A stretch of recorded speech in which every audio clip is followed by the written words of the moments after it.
We all know PC lobbies on virtually every FPS game are infested with cheaters, running everything from aimbot to ESP wall hacks all the way up to including those that just want you to think that soft aimbot and a cute game sense of theirs really just is their natural skill. But what's all this talk about cheating in console lobbies? On Apex, it's not only a possibility, it's almost a given should the user be of the Xbox variety, as through a unique exploit, Xbox users are able to crash the entire lobby so that they don't take any RP losses, as well as not even having to wait out the 10-minute abandonment penalty as a result of disconnecting to avoid the loss. And it's not just casual Xboxers using this method.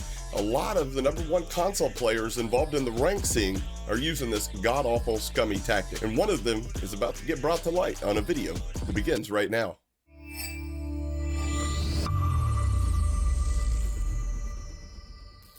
What's up, what's good, YouTube? Welcome back to the channel. Hope everybody's doing fantastic.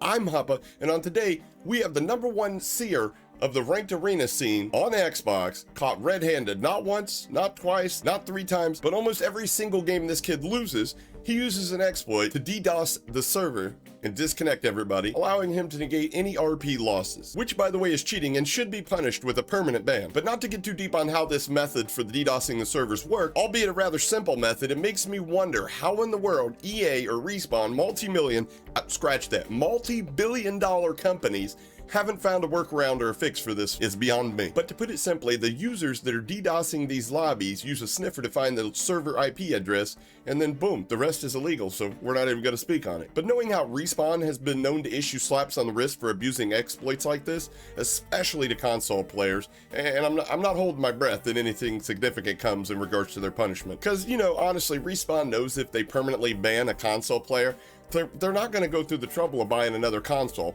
which by the way costs hundreds of dollars. In reality, that burden's going to most likely keep them from returning to Apex to play in the future. You know, not everybody's able to drop a few $100 every time they get banned for using an exploit to remain on the top of the leaderboards. But the reason EA and Respawn don't do this is simply, again, it comes down to money. Respawn slaps them on the wrist but allows them to keep their account, thus allowing Respawn to continue to profit off that account. Stupid, counterproductive, and greedy. All words to come to mind, but I digress. Now, we all know console players, just as PC players, can use certain methods of gaining an advantage on their opponents. PC gamers tend to use things like aimbot, wall hacks, and a bunch of other cheating features, as console players can use strike packs, Chronuses, Apex Zim, and other devices to assist their aim and recoil. But the console players who play on Xbox got that wild card up their sleeve in the form of an exploit that freezes the game, allowing them to disconnect, then reconnect with no losses to their RP, in a match that they otherwise would have lost some RP in. Today I want to focus on a streamer that goes by the name of PizzazzTV, who plays on Xbox and through his exploitative behavior has managed to obtain the #1 ranked with his main legend Seer. And this was captured from a clip on Twitter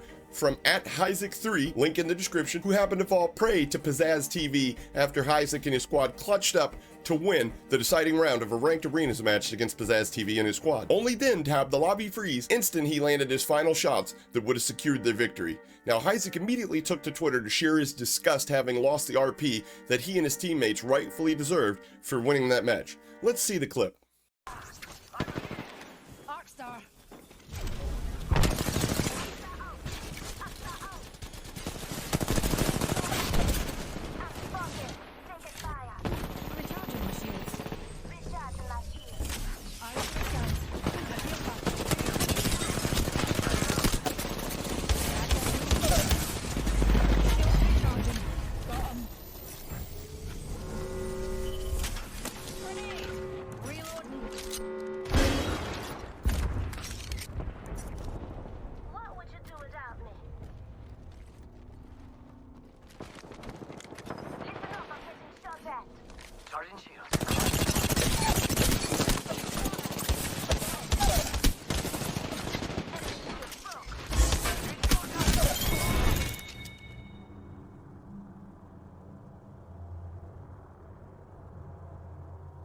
So then I went to PizzazzTV's Twitch stream and found out not only does he openly use this exploit to stay at the highest rank, he'll utilize this exploit just to back out of ranked games to join up on buddies that he may have been waiting to squad up with without having to take the 10-minute abandonment penalty. And I gotta be honest with you, I watched a couple VODs from this kid on his stream, and if he wasn't using this exploit to maintain his RP, he probably wouldn't even be considered in the top ranked console players. Not even close. I mean, I picked up a controller on stream the other day, and honestly, it felt wicked uncomfortable, but I'm 100% confident in my skill on the roller, fresh off M&K, that I can compete with this PizzazzTV kid.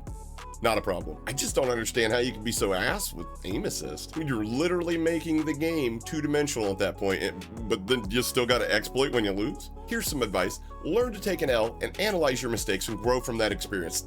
That's the only way you're ever gonna improve. Not DDoS in a lobby when you get shit on. Don't be a douche and exploit.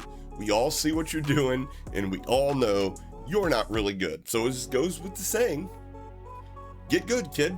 And if you guys enjoyed the video, make sure you smash the like button and subscribe with the notification bell enabled so YouTube never lets you miss another upload or when I go live. And with that, you guys have made it through another video. And in the wise teachings of the Buddha, who said, holding on to anger is like grasping a hot coal with the intent of throwing it at someone else. You were the one who gets burned. Catch you guys on the next one. Wow. What is you doing? Finna go hard, hard, hard. Ice on my neck, ice on my wrist. That for the squad, squad, squad. Know they gon' hate. Do what I tell them. Get on your jaw, jaw, jaw. Work on smooth. I got the moves. I swear to God, God, God. Hey, I just dropped 200 on